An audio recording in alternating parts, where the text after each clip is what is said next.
Esta no es una mano común. Esta es la mano de un modelo de manos. No lo sabes, pero la has visto antes.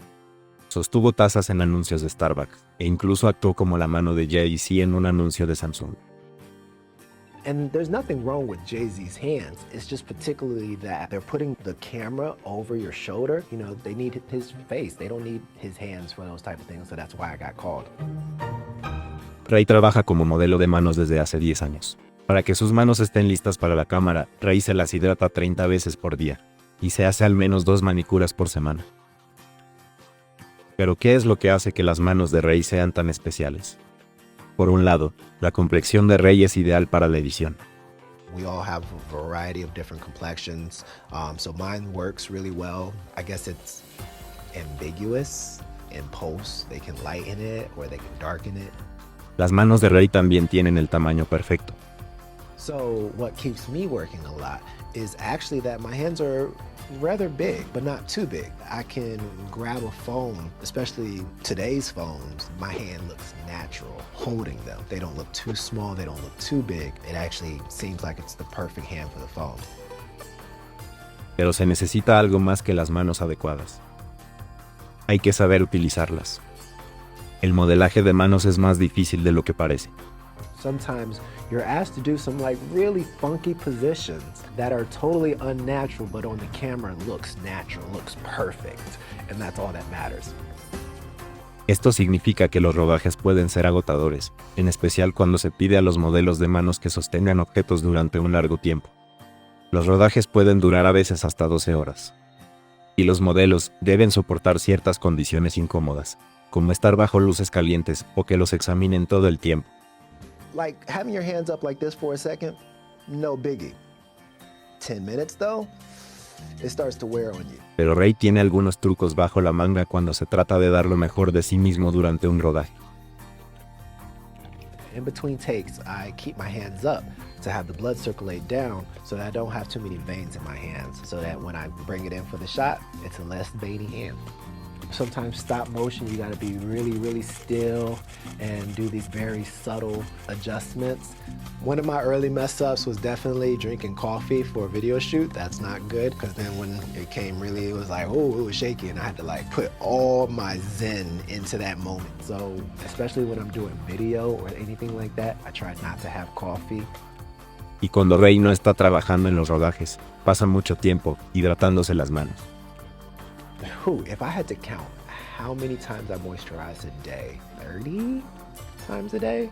I have lotion all over my house in the places where I know to remind myself, you should moisturize right here. Some people talk about lotions and oils. I particularly like oil. Our bodies naturally have oils, so putting on a really great organic oil adds to that natural oil, and it's just really great for like skin rejuvenation, skin hydration, and just all around. Ray también tiene una manicura que se asegura de que sus uñas estén en perfecto estado antes de cada rodaje. So this is my manicurist, Erica. Hi. We're here in Washington Heights, and she is the one who is behind the amazing nails that I do for many of my shoots. Además de la rutina de cuidado de la piel que mencionó antes, Ray toma muchas precauciones a la hora de protegerse las manos. Estas incluyen ponerse protector solar antes de salir a la calle y evitar directamente los gatos. I can't be around cats. Their claws are just too sharp. They'll go, yeah, and you're like, oh, okay, that didn't get me, and then you'll look back and blood will just be gushing out of you like, ah, I'm a hand model. And you think the cat will understand. No.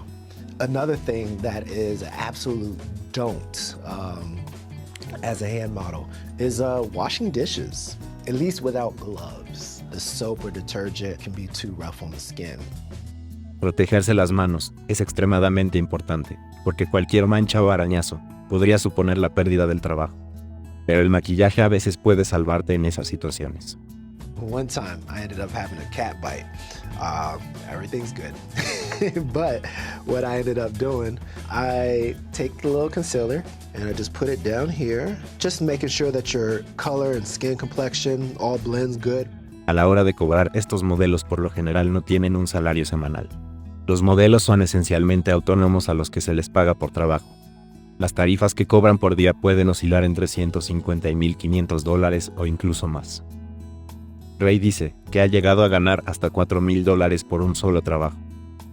Y a veces los trabajos surgen a último momento. It's one of those things that literally you can get a call the next day and say, hey, you're booked. You might have had something going on the day before, especially like if you had a job or for actors, a callback. If you're booked the next day, then you gotta go. La cantidad de trabajo puede fluctuar según la semana, pero como Ray lleva 10 años trabajando como modelo de manos, ahora suele hacer 2 o 3 trabajos a la semana.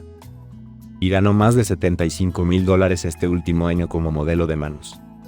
I'm still shocked because nobody says or aspires to say, you know what, I want to be a hand model when I grow up. You know, it's almost weird, but then you take pride over it. You know, you start seeing your hands all over the place. You see it on billboards, you see it on magazines, you see it on buses, and just all over the place. So yeah, you take pride over it. Hey, I'm Shirley. I'm the producer of this story, and I interviewed Ray in November of 2019 before the pandemic. I thought I would reach back out and see how Ray and the hand modeling industry are doing during this pandemic. When the pandemic started, everything stopped. It froze. There was nothing. Once, I think, right after phase 1 into phase 2, slowly work started trickling in.